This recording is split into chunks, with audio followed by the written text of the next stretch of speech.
agenda.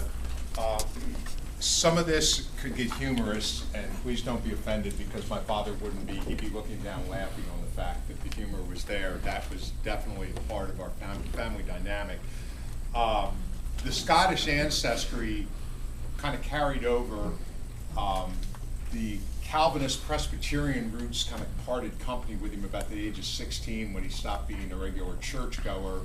But the work ethic and the discipline and the hard-nosed attitude that came from that background stuck with him throughout his entire life. He was a hard guy to be the oldest son for, especially when he's the chemical engineer and you go to summer school for Algebra 1 because you can't figure out math formulas. I got to give the man credit. He probably wanted to strangle me on more than one occasion while trying to help me with math homework, and it was just like that. I don't get it. My mind does not work like this. I can explain why people lead revolutions and revolt against kings, but I don't really care about X and Y and something getting cubed or squared or whatever. That just didn't exactly pass over to me. There are a number of things that did pass over to me. Now, ironically, as a Scots descendant, one of them was financial responsibility.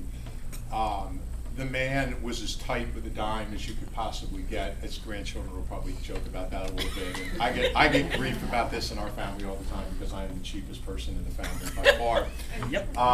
Yep. But it was basically be able to pay your own way, and have financial independence. And the classic line was having a champagne appetite and a beer pocketbook. And he directed that at his history teaching son on a regular basis, because believe me, I had a beer pocketbook to go with my history teaching profession, and yes, occasionally I had a champagne appetite. So I got reminded that that all needed to stay in balance. But as a teacher, I'm going to talk about some of the stuff that passed down to me from him that passes into my classroom with stories to my kids. And one of them was the concept of a go to hell fund. My father had a really high standard of how you're supposed to live your life. And his basic rule to me was have 2 years worth of salary stashed away somewhere, so when the boss tells you to do something or wants you to do something that completely compromises your economic principles, you can walk into the office and tell the man to go to hell and still keep your family supported for the next 2 years. Now, that is much easier to do when you're operating on a chemical engineer's salary than when you're operating on a high school teacher's salary. And I also point that out to my class with the kids who are want to be history majors. I say, okay, just realize the go to hell fund is going to be kind of hard to come up with. But I appreciated that. I mean, the man changed jobs a number of times. I remember when he changed one because his boss was flat out stealing from the corporation, and the guys above that guy in the corporation who had held that job had essentially done the same sort of thing when they were in that position. And when my dad blew the whistle on him, it got really ugly. And I mean, he basically had to blackmail him with threatening to go to the Philadelphia Inquirer so that they would give him early retirement so they could step aside. But he had his principles and he'd stick to them. And man, sometimes as a kid, that was hard when you banged up against him. And when I was 17, 18 years old, I banged up against him on a regular basis. As we got older, I think we both came to appreciate each other, especially when his grandchildren got older and when my marriage passed beyond the 20-year mark, when that's like a record now in the United States. I think he realized maybe, something actually worked right there when he did that. The second thing that I got from him, and both of my kids have been in my history class, so they've heard these stories, was a sense of social justice. And I think that also comes from the Calvinist roots, that everybody's supposed to look out for everybody else. Everybody's been given certain talents, whether it's come from God or wherever it's come from. And the key thing is to use your talents to the best you can, and that's what makes you a good person. And not being all hung up on material possessions and that sort of thing. A couple of the stories that I tell that came down to me, when he was in, I guess, senior year of high school, he would have been 16 years old. His senior class went to Washington, D.C., and the black kids from Clayton, New Jersey couldn't go because the hotel they stayed at was segregated in that year. And he didn't do anything.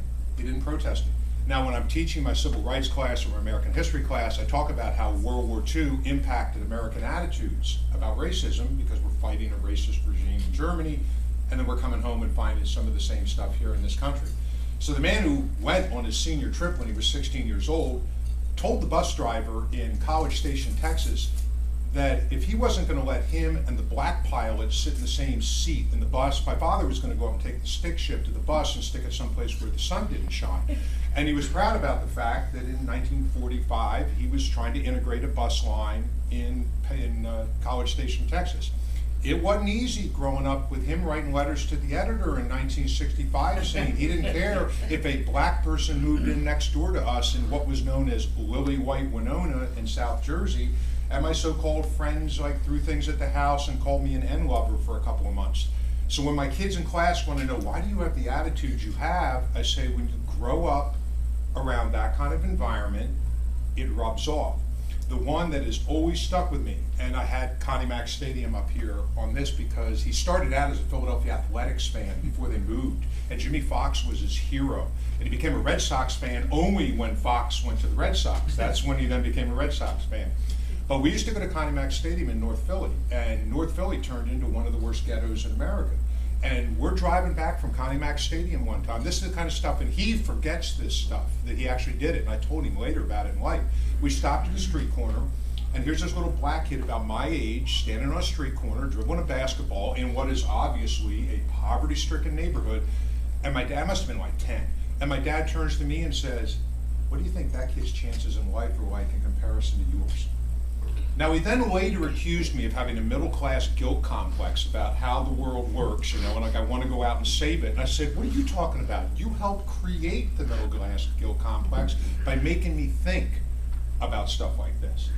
And he could, boy, he could rub you the wrong way. Those letters to the editor wired some people up. But from my perspective, it made me realize you got to decide what you're going to believe in and what you're going to fight for. And that started at our dinner table.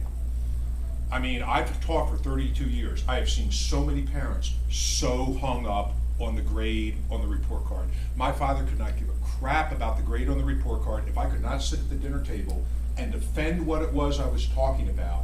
He figured my education was lacking. You were expected to know what was going on. How many times did we go to the friggin' encyclopedia? You wonder why he does all that stuff in the trivia contest? We used to go to the encyclopedia to prove that, yes, we know what Mickey Mantle batted when he won the Triple Crown.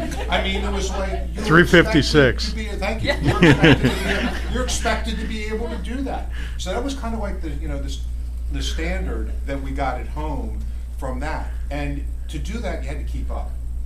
I had to keep up with what was going on. All right, this is where I'm going to get real choked up, because I really knew he was gone. And I mean, I was in the room with him when he died.